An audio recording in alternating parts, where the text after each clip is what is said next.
As China erects chip import barriers, an MIT professor blames CCP's military ambitions. Shortly after the Trump administration, despite congressional pressure, approved the export of NVIDIA's H200 chips to China, multiple Western media outlets, including the Financial Times and Reuters, reported that Chinese customs had banned their import. Analysts believe this may be an attempt to reduce dependence on U.S. technology and support the development of domestic chip manufacturing. The United States and China are building increasingly high barriers in the chip sector, and a renowned MIT Business Administration professor figures the Chinese Communist Party's militaristic ambitions are one reason. "I'd prefer there being just an open market and let the chips fall where they may, but people worried about security take a different position," Michael Cusimano, SMR Distinguished Professor of Management at MIT Sloan School of Management, told the Epoch Times. "We've seen the Chinese government, President Xi in particular, be quite aggressive in Hong Kong with suppressing dissent and threatening the United States and Japan over the relationships with Taiwan. And so all of that leads to these worries in the United States about exporting our most advanced technology, because it could be used against us if it does come down to a military confrontation." Cusimano is the director of the Martin Trust Center for Entrepreneurship at MIT and co-director of the MIT Systems Design and Management program. He specializes in strategy, product development, and entrepreneurship in computer software, automotive, and consumer electronics. From 2020 to 2024, Cusimano served as MIT's Associate Dean for Academic and Research Affairs. Trump approves H200 export amid national security concerns. On January 13, the Department of Commerce announced that chip giant NVIDIA had been approved to sell its second most advanced semiconductor chip, the H200, in China, sparking strong opposition from some members of Congress and former officials. The day after the Commerce Department announced the export of H200 chips, Matt Pottinger, who served as a senior advisor on Asia during Trump's first term, testified before Congress that the administration had gone astray in the field of artificial intelligence, and that allowing such chip sales would undermine its goal of winning the AI race. Pottinger stated that selling H200 chips to China would greatly advance Beijing's military modernization, enhancing its capabilities across the board, including nuclear weapons, cyber warfare, drones, biological warfare, and intelligence and influence operations. He added, "Congress needs to establish safeguards to prevent such mistakes from happening again." Democratic lawmakers also criticized the policy of exporting H200 chips to China. "It's like Trump handing over our coordinates to the enemy halfway through a battle," said Democratic Representative Gabe Almo. "Why should we give up our advantage?" The Trump administration said its policy allows controlled sales of advanced chips to prevent Chinese companies from accelerating the development of domestically produced alternatives. White House AI Director David Sachs stated that this move aims to maintain America's technological leadership, ensuring American companies remain at the forefront of the global market rather than ceding ground to competitors. However, to the White House's surprise, the Chinese Communist Party did not reciprocate.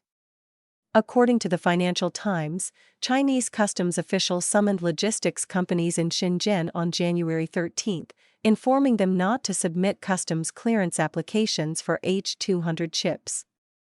Manufacturers of key H200 components, including printed circuit boards, have suspended production. They had expected to receive over 1 million orders from Chinese customers. CCP forces use of domestically produced chips. Cusimano figured that the CCP's move is intended to support the domestic chip industry. "I do think it's the current policy of the Chinese government now to force Chinese companies to use local technology like Huawei chips, for example, and there's one or two other companies. So I think the Chinese government does not want its companies to be dependent on the American technology." However, Chinese tech companies are eager to obtain NVIDIA's H200 chips.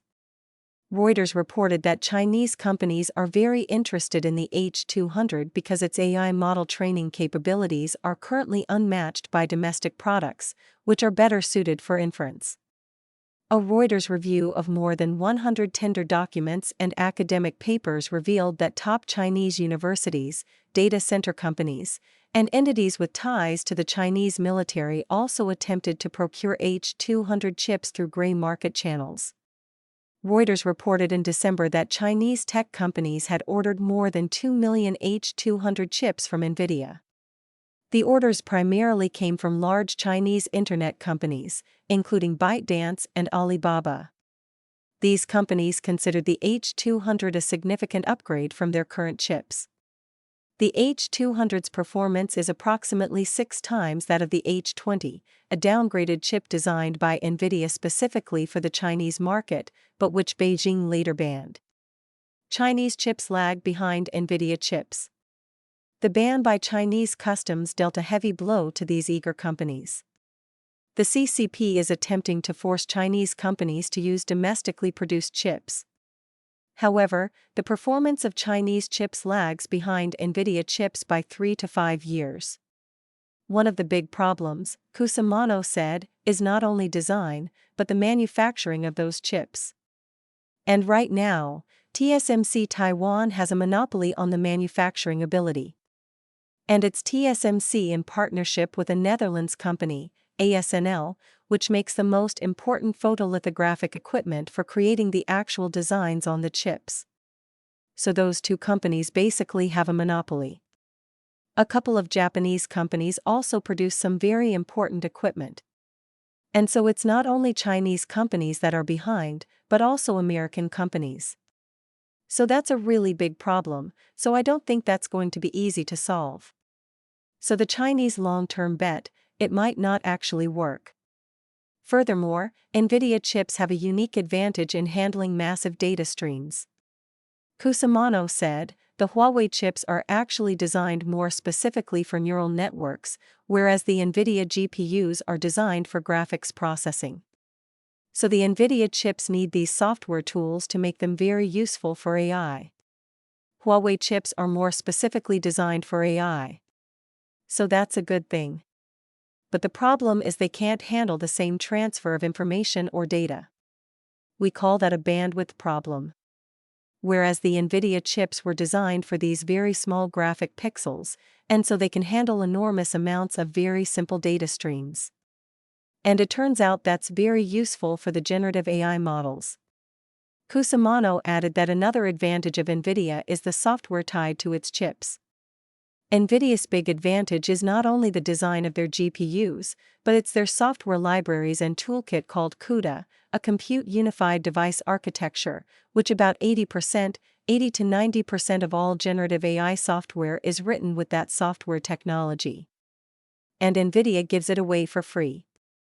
The problem is if you use that toolkit, then the software that you write only runs on the NVIDIA hardware. So that's created this platform network effect between their free software and their very expensive GPUs. So that's a lock-in that, of course, China does not like. Chinese companies do not like. Huawei has come up with its alternative, but it is several years behind what NVIDIA has to offer. Despite Chinese tech companies' eagerness to acquire NVIDIA's advanced chips, the Chinese government is willing to suffer short-term pain in order to achieve its long-term goal of technological self-sufficiency.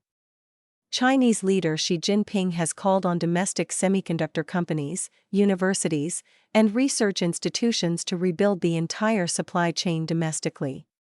This plan is heavily supported by Beijing's Big Fund, which launched its third phase in 2024, allocating 344 billion yuan to invest in domestic chip manufacturing technology. Furthermore, according to Reuters, the Chinese Communist Party requires domestic chip manufacturers to use at least 50% domestically produced equipment. I think the Chinese government is taking a longer-term view, Cusimano said, and trying to stimulate faster development of Chinese chips and manufacturing capabilities so that in the long run they're not so dependent on American technology. Rising chip barriers between the US and China. As a business management and entrepreneurship expert, Cusimano does not want to see increasingly higher chip barriers between the United States and China. Looking at the world through China versus America conflict. But there's another point of view, which is why not just let the best technology be available to everybody and let the best technology win? And I think the Chinese companies have shown they think they are extremely good at software engineering and they're very efficient. They produce very clever models, not necessarily inventing new technology, but using very good engineering principles. And they've shown that their models encourage us to develop better technology here. I don't think it's a good idea in terms of progress of technology to try to build walls around the West and around China. So actually, I don't particularly like the Chinese policy of restricting NVIDIA exports, and I don't particularly like the American policy of restricting the most advanced NVIDIA technology. I'd rather just let the market be open. Geopolitical rivalry leads to chip barriers. Cusimano acknowledges that from the perspective of US-China geopolitical rivalry, mutual distrust in technology is justified. People in the United States worry that Chinese companies and government will use this technology in advanced weapon systems, for example, controlling drones or attacking in cybersecurity areas. And so that's why we're nervous about having the most advanced technology available to China. Personally, I'm not so worried about it, but I think you can make an argument that those are valid worries from the American point of view. And from the Chinese point of view, you can make a valid argument that it's dangerous for China to become, or to continue to be so dependent on American technology. 85 years after Nazi Germany's rule over much of Europe, a new storm is brewing in the Western Pacific.